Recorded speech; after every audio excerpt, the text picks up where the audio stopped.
ముఖ్యమంత్రిగా తన తొలి సంతకం మెగా డిఎస్సీపై పెడతానని టీడీపీ జాతీయ అధ్యక్షుడు నారా చంద్రబాబు నాయుడు ప్రకటించారు. ప్రజాగలం యాత్రలో భాగంగా ఉమ్మడి ప్రకాశం జిల్లాలో పర్యటించిన ఆయన బాబాయిని చంపిన నిందితుడిని పక్కన పెట్టుకుని వైఎస్ జగన్ తిరుగుతున్నాడని విమర్శించారు. సొంత చెల్లికి అన్యాయం చేస్తున్నామంటూ వైఎస్ జగన్పై మండిపడ్డారు.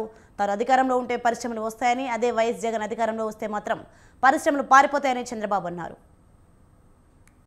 5 సంవత్సరాలుగా మీరందరూ కూడా ఈ పాలన చూశారు. దుష్ట పాలన, ఒక అహంకారి, ఒక విధ్వంసంతో, అవినీతితో రాష్ట్రాన్ని అతలాకుతలం చేశారు. అవునా కాదా అని మిమ్మల్ని అడుగుతున్నా.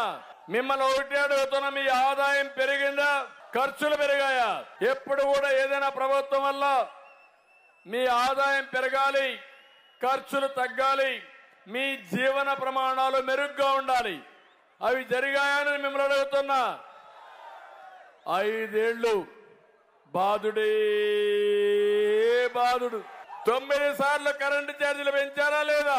కరెంటు ఛార్జీలు పెరిగాయి, పెట్రోల్ డీజిల్ పెరిగింది, ఆర్టీసీ రేట్లు పెరిగాయి, నిత్యావసర వస్తువుల ధరలు పెరిగాయి. కడాన చెత్త మీద కూడా పన్నేసిన ముఖ్యమంత్రి నా జీవితంలో ఎప్పుడూ చూడలేదు. ఇంకో పక్క వేధింపులు పెరిగాయి. ఈరోజు